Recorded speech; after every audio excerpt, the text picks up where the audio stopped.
What do you think makes it a good movie? What do I think makes a good movie? In terms of the music? In terms of the music, yeah. In terms of the music.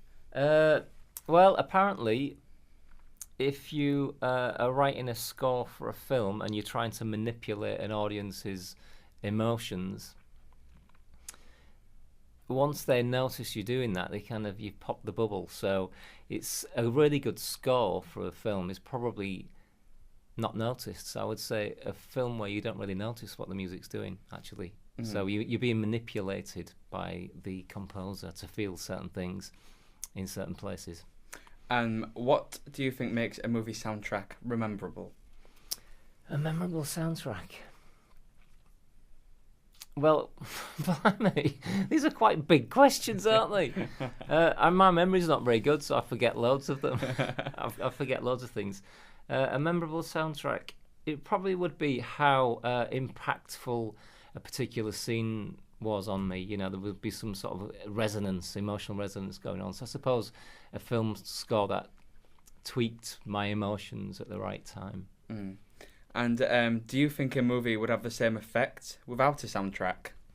It has a very different effect. I've watched a couple of films in the last few years that have had no music whatsoever. I'm not talking about documentaries here. I'm talking about, narrative dramas, fiction films. One was a film called Gomorrah. It's an Italian film, I think, a sort of mafia type thing. There's no music score there whatsoever, and it's quite a stark watch, quite a difficult watch, actually. So I kind of missed the music, really. I missed the music.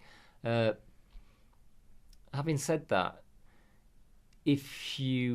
I'm quite cynical a lot of the time, and I don't want to be obviously manipulated. So it was quite an interesting experiment for me to watch something that didn't have any music on it at all. But yeah, it was quite a stark, difficult watch. And how effective do you think song choices are in a movie? How effective? Well, it totally depends on how well the music supervisor has kind of made their decisions. There's a guy called Lowell Hammond who I know. He's a music supervisor and he's worked on a lot of films. He worked on a film called It's All Gone Pete Tong, and the music choices in there were just exactly right. They were kind of they were authentic. They were the type of music you would expect to see in Ibiza in that sort of era. So there was no questioning from the audience that song's a bit wrong. That's the wrong era, or that's the wrong style of music.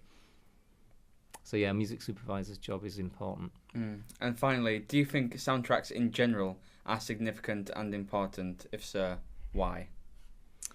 Well, I think the soundtrack part of a film is often overlooked by filmmakers in their early days. Not just the music. I'm talking about the entire soundtrack, the sound design. So I think it goes a long way. The music, especially, goes a long way in creating mood and helping tell the story. Making you don't always use words to tell a story, do you? So music can help take you on that journey from A to B, or take you back in time, different periods. The music can help kind of locate where you are geographically. There's loads of things happening in the music score that are helping tell the story. And do you have a favourite movie soundtrack or a favourite movie song? A favourite movie song? Yeah, songs are different to scores, aren't they? I think Blade Runner by Vangelis would be my favourite one because I like electronic music. Electronic music is my thing. But in terms of using ready-made pieces of music, using songs, there's another Italian film from a couple of years ago called The Great Beauty, and the music use on that film is just brilliant, I think. So yeah, Blade Runner or The Great Beauty, I would think. Those two. Thank you very much. Okay, cheers. They're quite broad, those questions. Mm-hmm. I think you could probably narrow them down a little bit because I could have gone anywhere. Yeah. So yeah, I would say focus them in a bit and try and get specific answers out of someone. Do you now stop this? First I think, is it the record button or do you have to press stop?